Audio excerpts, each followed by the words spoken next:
Amino acid का classification हमने discuss किया कि किस तरह से अमीनो एसिड क्लासिफाई होते हैं। सबसे पहला जो क्लासिफिकेशन हमने देखा it was on the basis of position of NH2।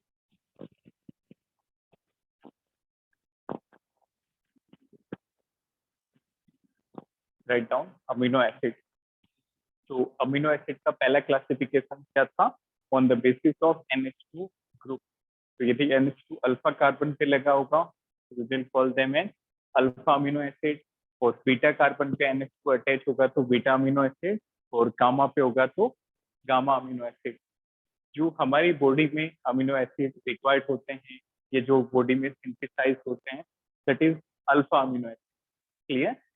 तो alpha amino acid, write down alpha amino acid is one of the important class of amino acid. Alpha amino acid is one of the important class of amino acid which is synthesized in the body, which is synthesized in the body, and some of them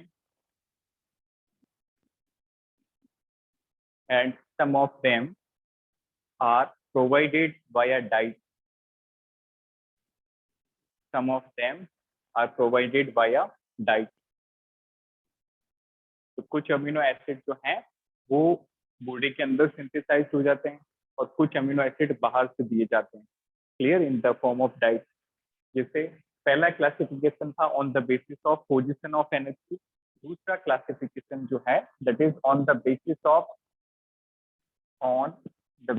of you can say source और synthesis.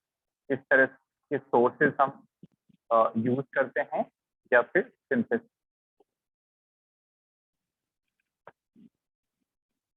On the basis of source और synthesis. तो इस classification में भी amino acid दो तरह से classified है। The one is essential amino acid and the second one is non-essential amino acid.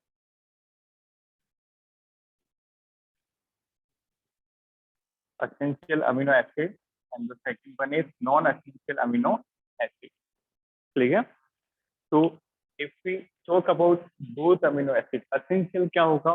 जो बॉडी के अंदर सिंथेसाइज नहीं होगा, जो हमें बाहर से सप्लाई करना पड़ेगा। और नॉन एसेंशियल का मतलब जो बॉडी के अंदर सिंथेसाइज हो जाएगा। क्लियर? तो if we talk about essential, those amino acid, double A का मतलब है amino acid, those amino acid which are not synthesized in body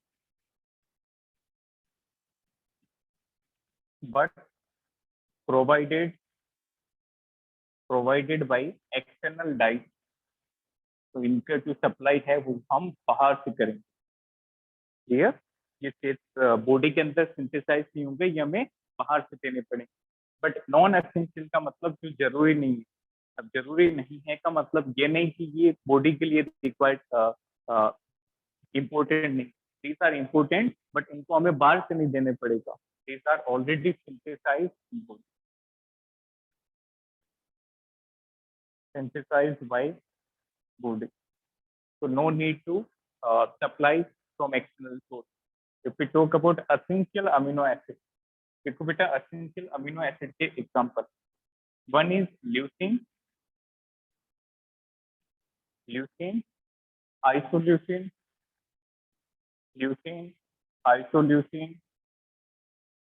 spelling सही से लिखें LUCINE, and this is isoleucine, lysine, phenylalanine,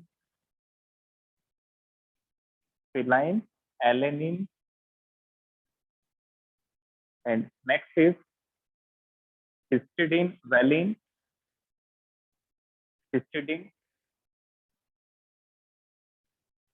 and this is valine।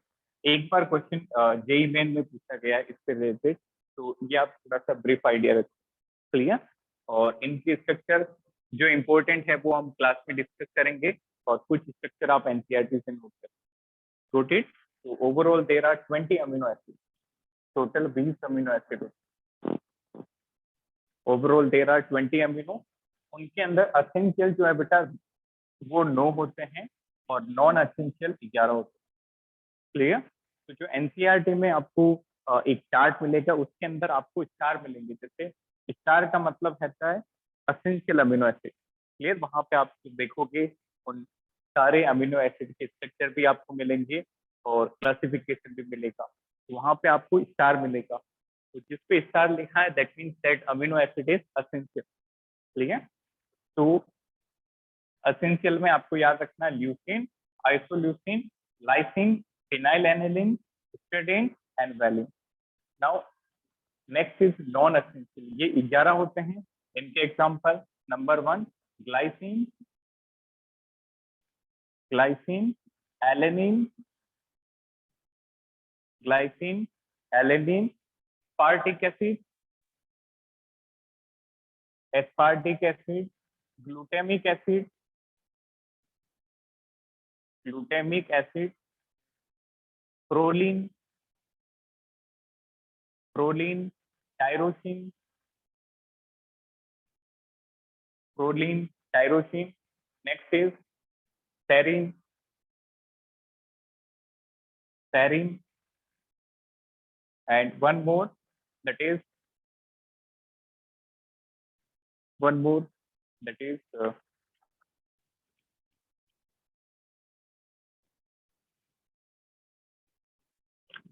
asparagine. It is asparagine, ये भी important, asparagine, like that, clear। तो जो question था वो कुछ इस तरह से था कि which of following amino acids are essential amino acids। तो आपको कोई भी ऑप्शन में क्रिटिकल ऑप्शन नहीं मिलेगा कि जैसे आपको एक नहीं पूछा जाएगा, कुछ ऑप्शन के अंदर जो अमीनो एसिड गिवन थे, एक ही ऑप्शन में 4 एसिड थे। यदि आपको एक में डाउट भी हो तो बाकी 3 से तो आप आंसर मैच करा सकते हो, गोट इट। तो ऐसा कोई कंफ्यूजिंग क्वेश्चन नहीं आएगा, जैसे वो जो क्वेश्चन था उसके अंदर ये वाले गिवन थे, वैलिन, हिस्टिडाइन, ल्यूसीन और लाइसिन। यदि आपको एक दो याद भी नहीं होंगे तो बाकी से आप मैच कर सकते हो, clear, note it down. Third classification is on the basis of number of NH2 group. तो ये क्लियर हुआ। असेंशियल का मतलब जो बॉडी के अंदर सिंथेसाइज नहीं होंगे और आपको बाहर से देने पड़ेंगे, और ये 9 होते हैं 20 में से। और नॉन एसेंशियल मतलब जो बॉडी के अंदर सिंथेसाइज होते हैं और बाहर से देने की जरूरत, तो that is 11। Third classification on the basis of number of NH2 and COH2, basis of NH2 and COH, ये इंपॉर्टेंट है, इससे रिलेटेड क्वेश्चन भी आ चुका है। बट ये वाला जो क्लासिफिकेशन बेटा, ये आप तभी कर पाएंगे जब आपको स्ट्रक्चर याद होंगे, क्लियर। कुछ कुछ स्ट्रक्चर हम यहाँ पे डिस्कस करेंगे और बाकी की स्ट्रक्चर आप एनसीईआरटी से पूरे ड्रॉ करना, clear. Leave a page for that, एक पेज उसके लिए आप लीव कर दो। Next, on the basis of COH and NH2 group, इसके अंदर सबसे पहला होता है न्यूट्रल अमीनो एसिड।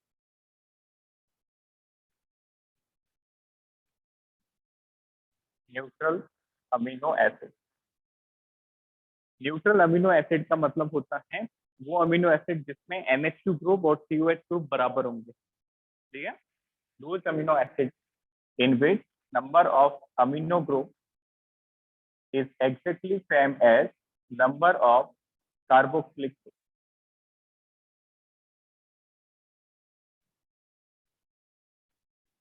वो अमीनो एसिड जिनके अंदर दोनों की नंबर बराबर होंगे, जैसे for example if someone ask you glycine, glycine के स्ट्रक्चर देखो NH2 CH2 COH, ठीक है। देखो इसमें एक NH2 है और एक ही COH है, क्लियर। इसका मतलब ये न्यूट्रल होगा। इसी तरह से ग्लाइसिन का स्ट्रक्चर आप बना लें, this is glycine. Alanine, alanine, alanine का स्ट्रक्चर होता है CH3 CH NH2 COH, this is alanine. Clear? ये भी न्यूट्रल होगा, एक NH2 और एक COH, तो it is another neutral amino acid. इसी तरह से phenyl alanine, next is phenyl alanine. Phenyl alanine के अंदर क्या होगा, देखो ध्यान से, जो एलेनिन है उसका एक हाइड्रोजन हटा के फिनाइल लगा दो। क्लियर? इसका एक हाइड्रोजन हटाओ और यहाँ पे फिनाइल लग जाएगा, तो ये बन जाएगा PH CH2CH NH2COH, बाकी सब ठीक। तो again which kind of amino acid? Neutral, एक NH2 और एक ही COH है, बराबर है। Next serine, SERINE, serine. Serine में क्या करेंगे, जो आपने फिनाइल लगाया था उसकी जगह OH लगा दो, रोटेट, फिनाइल की जगह OH लगा दो, तो ये सेरीन का स्ट्रक्चर बन जाएगा OH CH2 CH NH2 COH, it is also neutral amino acid, noted. Next D classification is acidic amino acid. Exactly, वो अमीनो एसिड जिनमें COH ज्यादा होंगे NH2 ग्रुप से, that means number of COH group is going to greater than number of amino group। Clear? यदि acidic group ज्यादा होंगे तो acidic हो जाएगा, और बेसिक ग्रुप ज्यादा होंगे तो बेसिक हो जाएगा, और दोनों बराबर होंगे तो क्या हो जाएगा, न्यूट्रल। तो इसके अंदर देखो एग्जांपल है aspartic acid, example aspartic acid.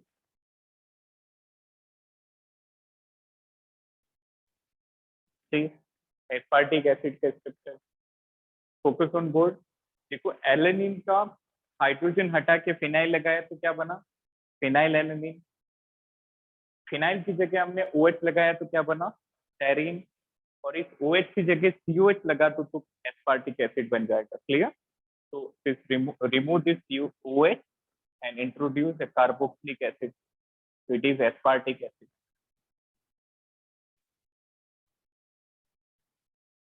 like that, this is aspartic। अब देखो इसके अगला होता है ग्लूटेमिक एसिड। ग्लूटेमिक में क्या करेंगे, एक और कार्बन डाल देंगे इसके पीछे। ग्लूटेमिक में क्या करेंगे, एक कार्बन और इंट्रोड्यूस कर देंगे, तो ये बन जाएगा glutamic acid.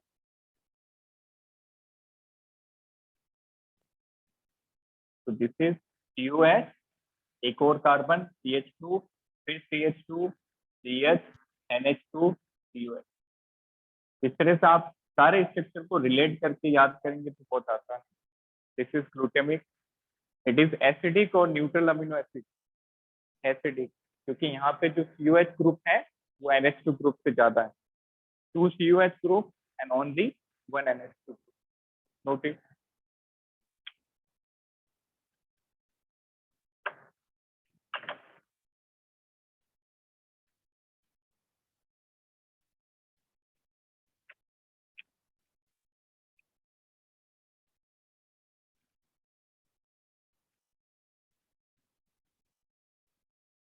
Next is basic amino acid, ये खुद से डिफाइन करो।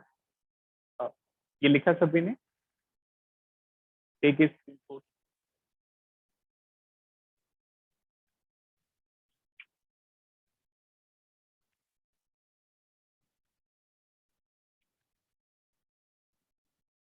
तो न्यूट्रल में दोनों ग्रुप बराबर होंगे, एसिडिक के अंदर COH ग्रुप ज्यादा होंगे और बेसिक के अंदर NH2 ग्रुप ज्यादा होंगे।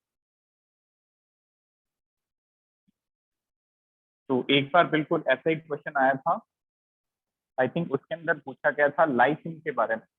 Lysine is which kind of amino acid? यदि आपको स्ट्रक्चर याद होगा तो बहुत ही आसानी से ये आप क्लासिफाई कर पाएंगे whether the given amino acid is acidic और बेसिक और neutral. Third kind is basic amino acid, basic amino acid, वो अमीनो एसिड जिनके अंदर नंबर ऑफ NH2 ग्रुप ज्यादा होंगे number of COH।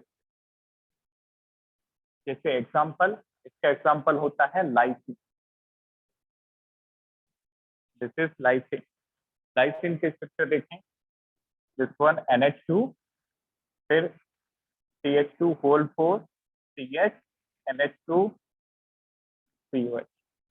This is the structure of lysine. अब यहाँ पे बताओ कितने बेसिक ग्रुप हैं? 2 बेसिक ग्रुप। और एसिडिक कितना है? सिर्फ एक। दैट मीन्स बेसिक ज्यादा है तो ये बेसिक नेचर का होगा। क्लियर? तो आज का होमवर्क आपके लिए, इनके अलावा जो भी अमीनो एसिड है इन सभी के structure, this is today's homework. Amino acid के स्ट्रक्चर, और आप सभी में क्या करेंगे, ये क्लासिफाई करेंगे कि असेंशियल कौन सा है, नॉन असेंशियल कौन सा है, एसिडिक कौन सा और न्यूट्रल कौन सा है। That is today's homework. Essential non essential पता करना सभी का, और नेचर पता करना, न्यूट्रल, एसिडिक और बेसिक।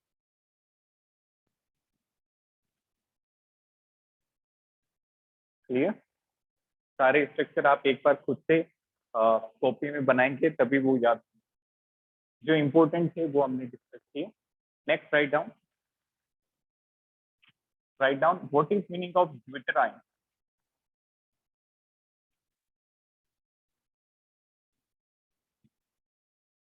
Very good.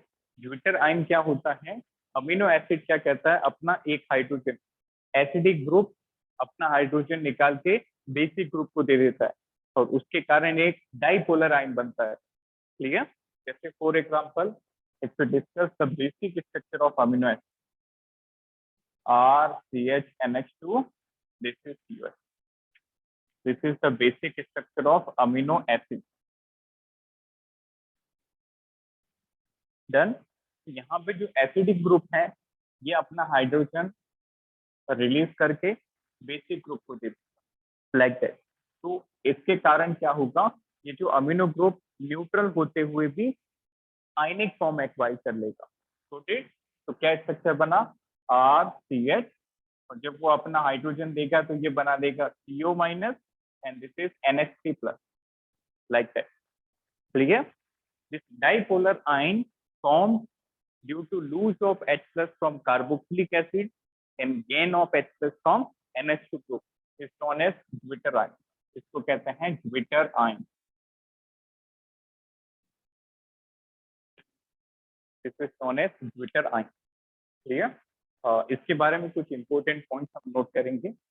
ये जो ज्विटर आयन होता है, देखिए बोर्ड पे, ज्विटर आयन की वजह से अमीनो एसिड कोवेलेंट की बजाय किस टाइप का कंपाउंड बन गया? Ionic compound. This is very important. Clear? अब आयोनिक कंपाउंड बन गया तो इसका मेल्टिंग पॉइंट और बॉइलिंग पॉइंट क्या होंगे? हाई होंगे। इसका नेचर जो है वो क्या होगा? क्रिस्टलाइन होगा। Clear? Write down, zwitter ion is a dipolar ion. Zwitter ion is a dipolar ion which is formed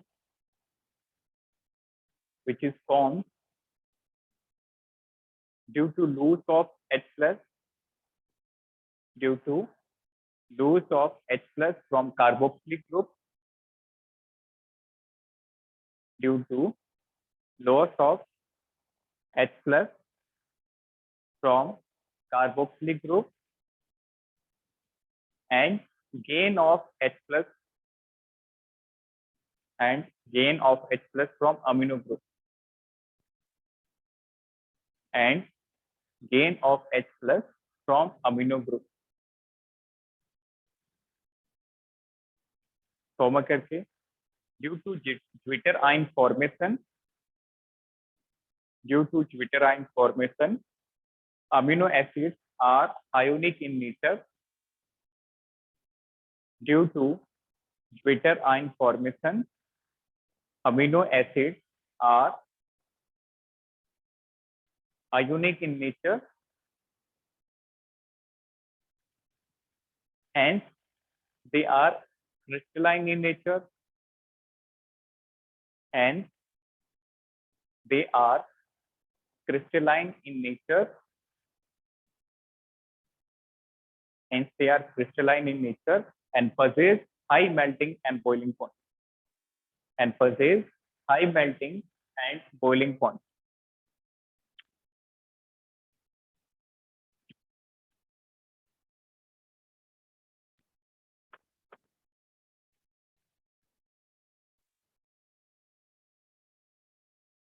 देखा सबकी ने? यहाँ पे एक नोट डाल के लिखेंगे, राइट डाउन नोट, इंपॉर्टेंट है। ये जो अमीनो एसिड के स्ट्रक्चर हम जो भी नाम हम लिखते हैं बेटा, ये इनके आईयूसीसी नहीं है, isn't it? जैसे ग्लाइसिन का जो नाम है या फिर ये लाइसिन है, these are not IUPAC, these are tribal names. Tribal name का मतलब कॉमन नेम, ठीक है। They are derive from the places और द सोर्सेज, एंड इनके जो नेम है इनकी प्रॉपर्टी को रिफ्लेक्ट करता है, ठीक है। तो write down all amino acid have certain tribal name, tribal की स्पेलिंग TRIBAL, ट्राइबल का मतलब common name.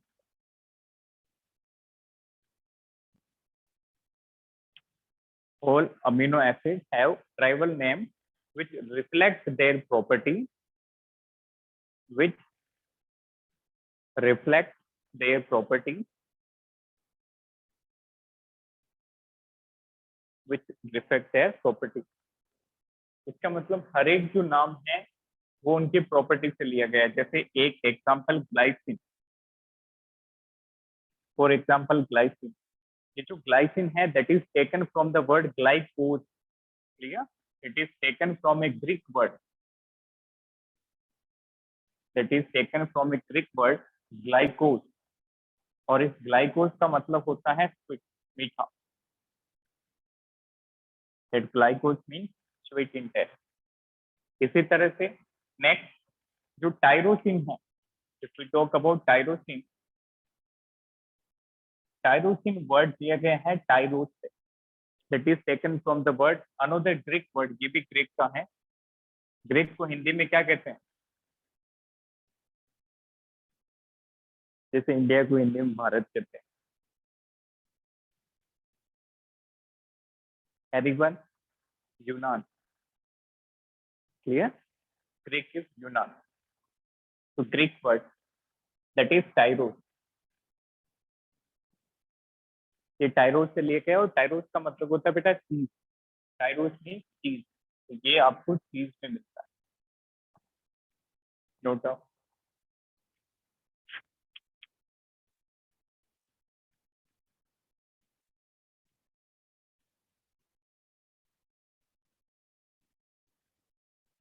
Next topic is isoelectronic bond. तो अमीनो एसिड में काफी चीजें, deuterine is one of the important, next is isoelectric bond.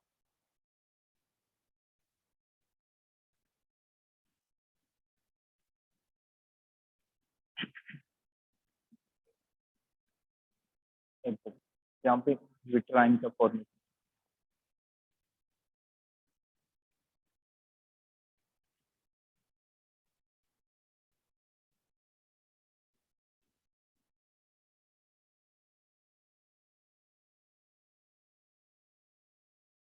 Next write down what is isoelectronic bond. इसकी definition भी आपको नीट और जेई में पूछी जा सकती है, इवन जेई में एक बार ये पूछी जा सकती है।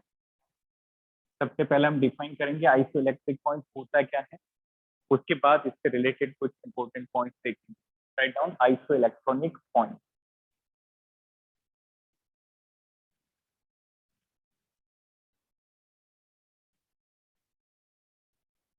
आइसोइलेक्ट्रॉनिक पॉइंट बेटा एक पीएच होती है जहाँ पे अमीनो एसिड का जो नेट मोमेंट है वो जीरो हो जाता है।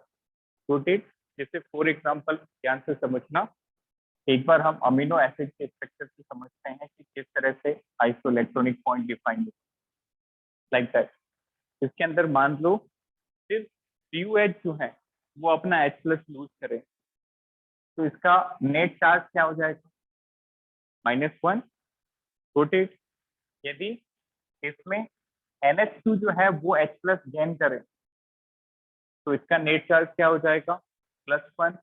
और यदि एक लूज करे और एक गेन करे तो इसका नेट चार्ज क्या हो जाएगा, 0। छोटे, इसका मतलब यदि COH रोल में आएगा तो नेगेटिव चार्ज आएगा और इसका जो माइग्रेशन है वो किसके टुवर्ड्स होगा, पॉजिटिव चार्ज की तरफ। और यदि NH2 रोल में आएगा तो इस पे क्या चार्ज होगा, पॉजिटिव, और इसका जो माइग्रेशन है वो किसके टुवर्ड्स होगा, नेगेटिव प्लेट की तरफ। और मान लो ये दोनों आ जाए तो नेट माइग्रेशन इज 0। तो वो पॉइंट यहाँ पे अमीनो एसिड ज्विटर आयन की फॉर्म में एग्जिस्ट करते हैं, उसी को हम क्या कहते हैं, आइसोइलेक्ट्रॉनिक पॉइंट। वहां पे नेट माइग्रेशन जो है किसी भी इलेक्ट्रोड के टुवर्ड्स क्या हो जाएगा, note it, write down. It is the pH at which Avinash, your health is fine, you are not looking good today, means health wise तबीयत ठीक है, सब ठीक है, फिर ठीक है, चलो मेन ये ठीक होना चाहिए।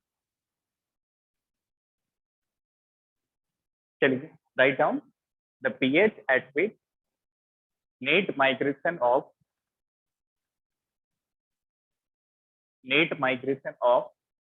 amino acid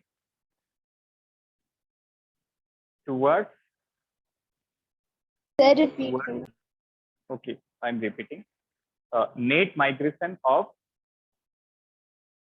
I'm repeating from starting, the pH at which net migration of amino acid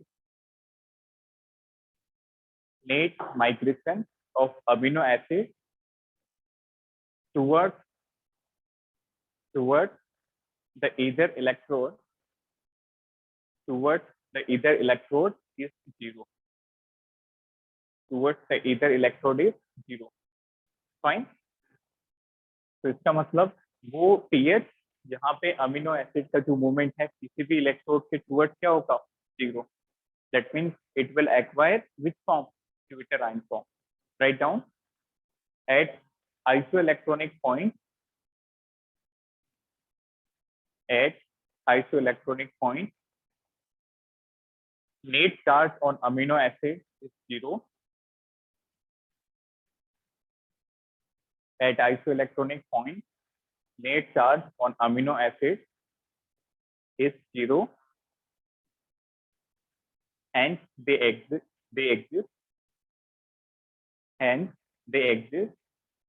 in Jupiter ion form,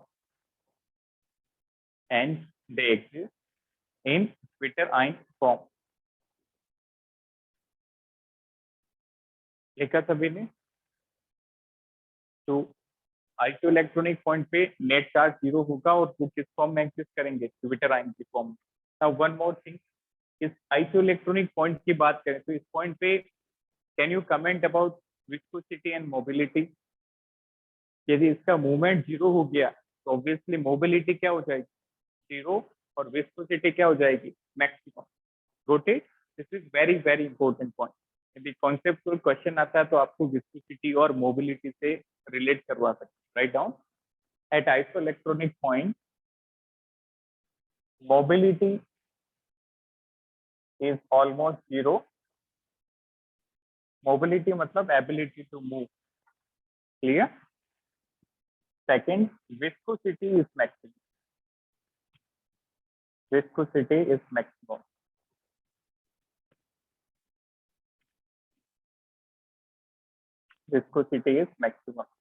ठीक है। Next, write down next topic that is also related with amino acid, protein. Next is protein. ये जो protein है that is taken from a word proteose.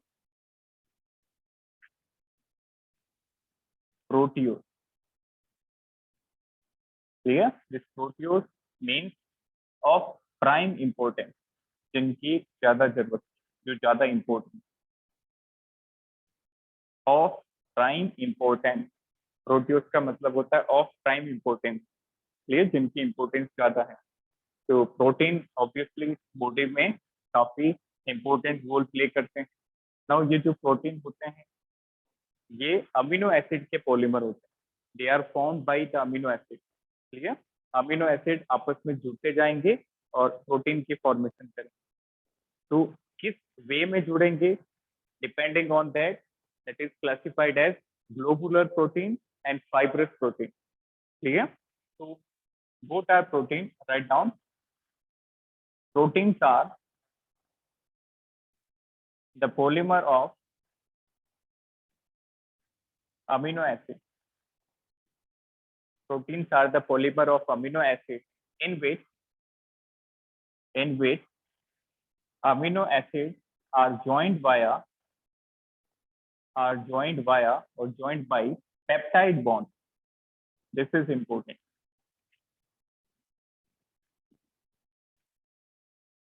ठीक है?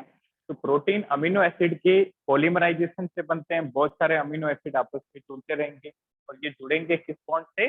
Peptide bond. Clear? अब देखिए peptide bond होता है क्या एक्चुअल में। जैसे हमने दो अमीनो एसिड लिए, let's suppose these are the two amino acids. Tell me it is a alpha amino acid or not? Alpha है, अल्फा कार्बन पे NH2 लगा, that means it is alpha amino acid. फिर हमने एक और alpha amino acid लिया, इसका nitrogen इस तरफ CH, this is R and this is CH। Clear? This is another alpha amino acid. Fine. अब यहाँ पे थोड़ा ध्यान देना कि बेटा पेप्टाइड बॉन्ड कैसे बनता है, दिस इज वेरी इंपॉर्टेंट। इस पे भी एक बार जेई एडवांस में क्वेश्चन आ चुका है और नीट AI-3 में भी काफी बार ये पूछा गया है पेप्टाइड बॉन्ड के बारे में। ठीक, दो अमीनो एसिड आपस में पेप्टाइड बॉन्ड के थ्रू जुड़ेंगे। क्लियर? एक अमीनो एसिड का COH रोल में आएगा और दूसरे अमीनो एसिड का NH2 ग्रुप। क्लियर? इस COH का OH ग्रुप और NH2 का हाइड्रोजन, प्रोटीन COH का OH और NH2 का हाइड्रोजन, ये बाहर निकल जाएंगे। They will condense in the form of what? H2। Clear? अब बाकी यूनिट को जोड़ दो तो क्या स्ट्रक्चर बनेगा? बाकी unit as it is, this is R CH NH2, this is C double bond O, OH चला जाएगा और यहाँ से हाइड्रोजन जाएगा तो ये बन जाएगा NH, this is CH R and this is CH। ये जो बॉन्ड बना है, this new bond form between C double bond O NH, this is known as peptide bond. This is known as peptide bond. Clear? और जो exam में question था उसमें ये पूछा गया था कि जो पेप्टाइड बॉन्ड बना है that is which functional group, क्या बोलते हैं इसको? जहाँ पे C डबल बॉन्ड हो और NH जुड़ा होता है, this is known as amide. Clear? जो पेप्टाइड बॉन्ड बनता है that is nothing but a kind of amide. Okay,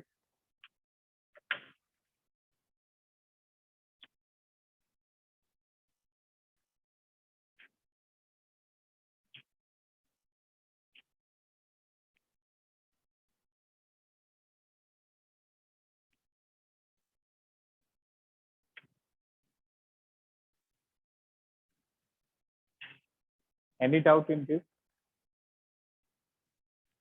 ये समझ में आया सभी को? क्लियर है सभी को? Very simple. बस प्रोटीन जो होते हैं वो अमीनो एसिड से मिलके बनते हैं और अमीनो एसिड कैसे मिलते हैं आपस में? By the help of peptide bond. Peptide bond एक तरह का अमाइड बॉन्ड होता है। और further can you tell me कि एक पेप्टाइड जो है वो कितने अमीनो एसिड से बना?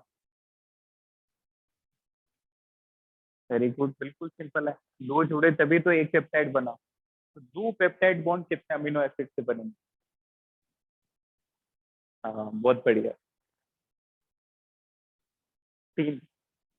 Very good, 4 is incorrect answer, 3 is correct. Clear? बेटा आप क्या कर रहे हैं, इनको चेन में जोड़ रहे हैं, आप उनको अलग से नहीं जोड़ रहे हैं। जैसे यहाँ पे रखा, यहाँ पे रखा और यहाँ पे रखा, जैसे ही तीसरा रखोगे तो एक और बन जाएगा।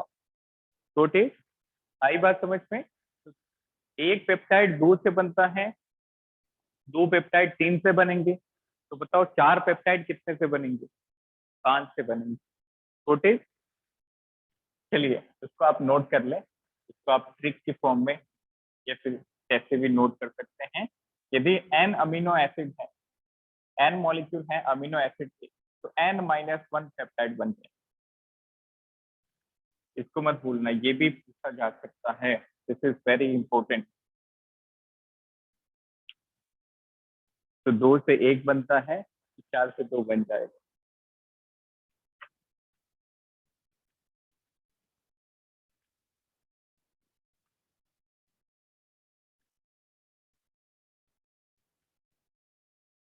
ठीक है सभी ने? तो ये थोड़ा आपको ध्यान रखना पड़ेगा कि पेप्टाइड किस तरह से बनता है और कितने से कितना बनेगा। तो यदि आपने 2 लिया है तो 1 बनेगा, और n अमीनो एसिड लिए होंगे तो n-1 पेप्टाइड बनेगा। Now take a screenshot.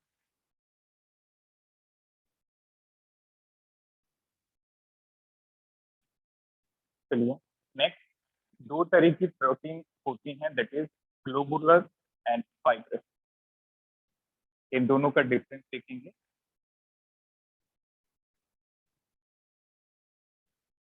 Right down globular protein and fibrous protein.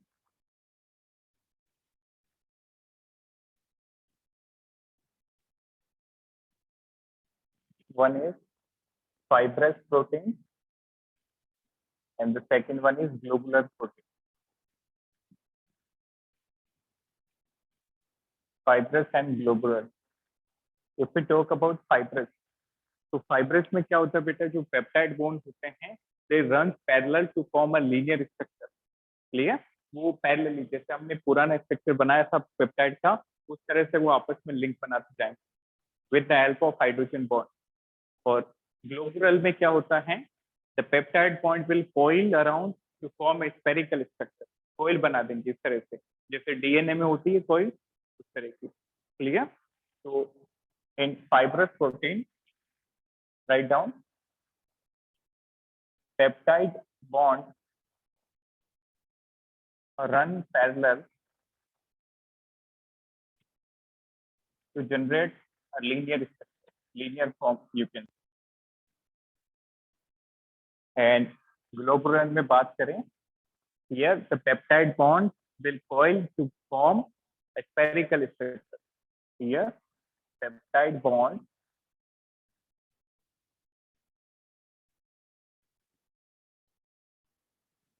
will coil around to form spherical structure.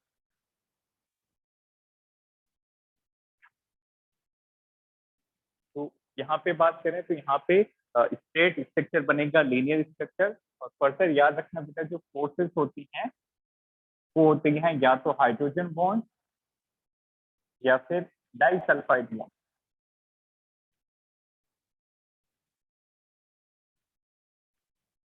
Clear? तो पेप्टाइड बॉन्ड किसकी मदद से रन करते हैं, with the help of hydrogen bond.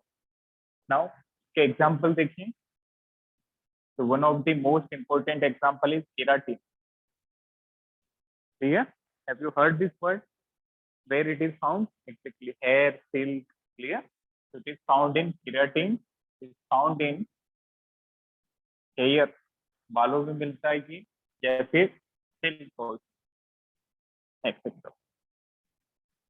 तो केराटिन जो होता है उसके अंदर जो प्रोटीन होगा that is having fibrous structure. Next एक और example, myosin.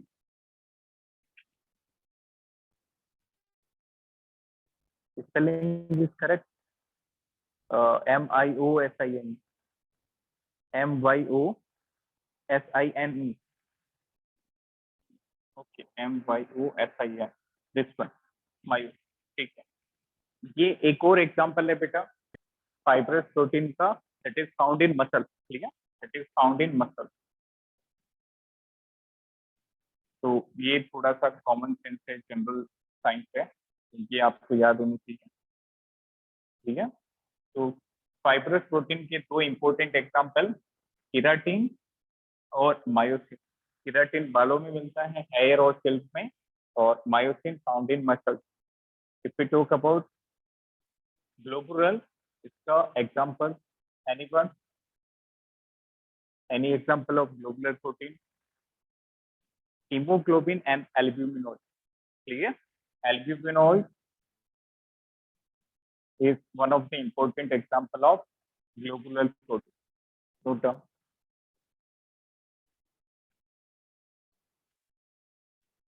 Albumin actually. Clear? Albumin. Both are related. Clear? Albumin या फिर albuminoid. Albuminoid जो होता है wait for them. Let me read you it out. Albuminoid substance is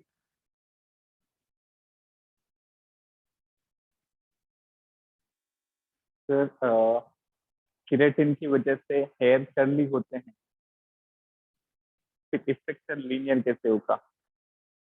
that is very good out, इसका थोड़ा research करना पड़ेगा, ठीक है? But actually that example is correct. Keratin जो है that is example of fibrous protein only. Curly नहीं होते, स्मूथ होते हैं. बेटा यहाँ से कुछ और सजेशन आ रहे हैं कि केराटिन की वजह से कर्ली नहीं होते हैं, स्मूथ होते हैं. Clear? Further I will check and get then. तो केराटिन, बस आपको यहाँ पे इसमें कोई कंफ्यूजन नहीं होना चाहिए. केराटिन और माइस जो है these are example of fibrous protein. Next, globular की बात करें तो इसका एग्जांपल है एल्ब्यूमिन और एक और example insulin. Albumin and insulin. Next, write down note. तो जिस तरह से हमने सैकेराइड डिस्कस किए थे, monosaccharide, disaccharide, oligo and polysaccharide, उसी तरह से पेप्टाइड बॉन्ड भी डिवाइडेड है. जैसे monopeptide, dipeptide, oligopeptide and polypeptide. Clear? तो जैसे आप ओलिगोपेप्टाइड का हाइड्रोलिसिस करोगे, दिस इज ओलिगोपेप्टाइड, यहाँ पे आपको क्या मिलेंगे? ऑब्वियसली पेप्टाइड किससे मिला था? अमीनो एसिड से. तो इनके हाइड्रोलिसिस से आपको अमीनो एसिड मिल जाएंगे. और ओलिगो का मतलब क्या होता है? 2 to 10 units of amino acid.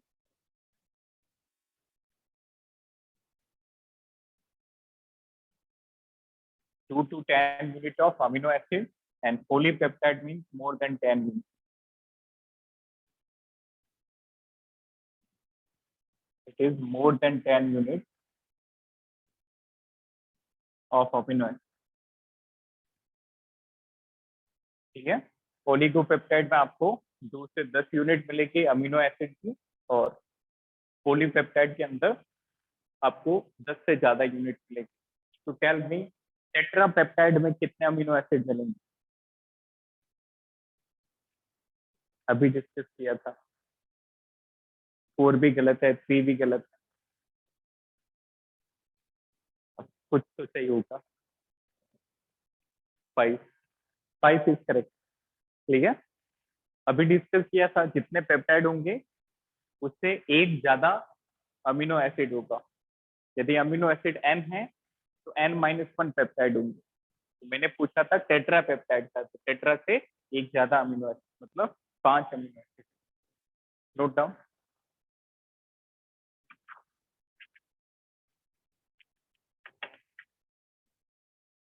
एक क्वेश्चन डिस्कस करेंगे न्यूमेरिकल टाइप का, बहुत ही इंपॉर्टेंट और बहुत अच्छा क्वेश्चन. देखा सभी ने? एक स्क्रीन से. तो इससे कंफ्यूज नहीं हो बेटा, ऐसे क्वेश्चन आते हैं और ज्यादातर बच्चे उसको गलत करते हैं, तो आप उसको सीरियसली लें. यदि आपके पास n अमीनो एसिड है तो उससे एक कम पेप्टाइड बनने का. Next, try this question.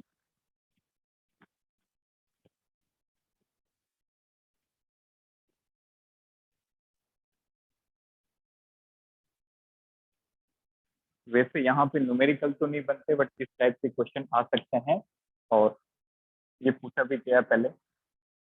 Number of possible number of possible peptide bonds, dipeptide bond with glycine and alanine.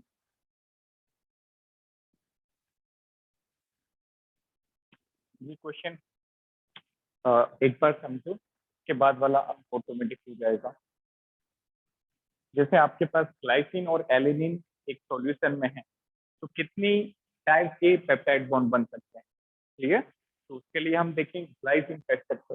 What is glycine? NH2 CH2 COH, this is what glycine. And alanine क्या होता है? This is CH3 CH NH2 COH, this is alanine, this is alanine, ठीक है। तो देखो peptide बनाने के लिए याद करो क्या क्या रिक्वायर्ड होता है। एक अमीनो एसिड का COH ग्रुप और दूसरे वाले अमीनो एसिड का NH2 ग्रुप, ठीक है। तो क्या पॉसिबिलिटी है, इसका NH2 लेके इसी का COH ले ले, नंबर वन। इस मॉलिक्यूल का, अच्छा ये सिर्फ दो मॉलिक्यूल नहीं होंगे, इस टाइप के लाखों मॉलिक्यूल होंगे सॉल्यूशन में, ठीक है। तो पहली पॉसिबिलिटी क्या हुई, ग्लाइसिन का NH2 और ग्लाइसिन का ही COH। दूसरी पॉसिबिलिटी ग्लाइसिन का NH2 और एलिनिन का COH, दो। तीसरी क्या बनेगी, एलिनिन का NH2 और एलिनिन का COH, तीन। और एलिनिन का NH2 और ग्लाइसिन का COH। तो टोटल कितने पेप्टाइड बन सकते हैं? चार। Got it? This is very important question. तो maximum possible peptide,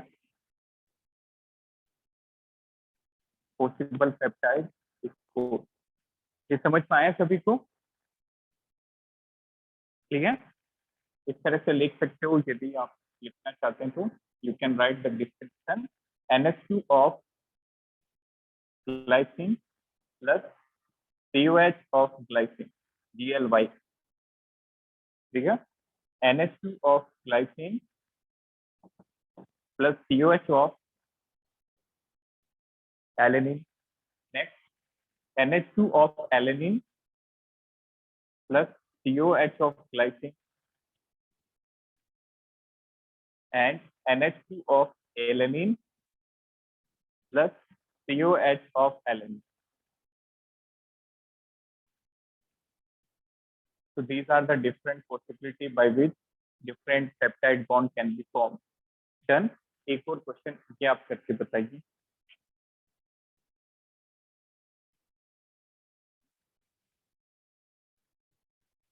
Write down number of possible peptides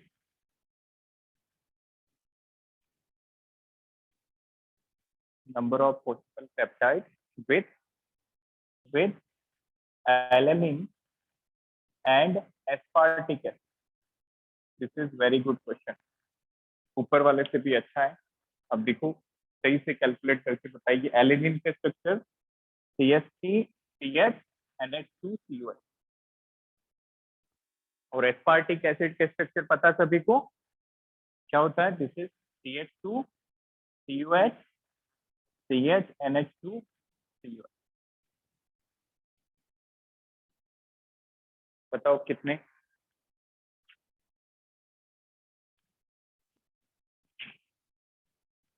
very simple question. फिर से पॉसिबिलिटी कितने? 6 इज करेक्ट आंसर। आ रहे हैं 6? 6 is correct, very good. Clear? तो ऐसे क्वेश्चन करने के लिए बेसिक कंसेप्ट क्या है, जो भी पॉसिबिलिटी है उनसे पेप्टाइड बना लेंगे। और बस सबसे बेसिक बात है कि आपको स्ट्रक्चर पता होना चाहिए। मान लो आपको एलेनिन और एस्पार्टिक एसिड बनाना नहीं आता, तो फिर आगे कैसे करेंगे? क्लियर?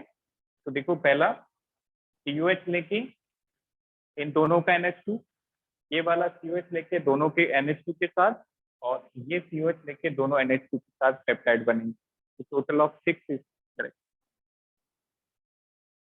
6 is correct answer. तो ये बहुत ही अच्छा क्वेश्चन था अमीनो एसिड का। यदि कॉन्सेप्चुअल क्वेश्चन बनता है, तो ऐसे क्वेश्चन जेई एडवांस में ज्यादा पूछे जाते हैं, और नीट वाले बच्चों के लिए तो ये और भी ज्यादा इम्पोर्टेंट है। Any doubt?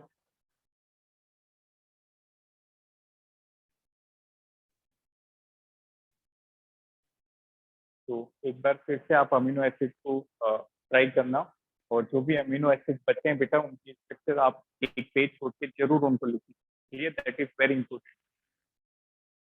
Thank you, have a nice.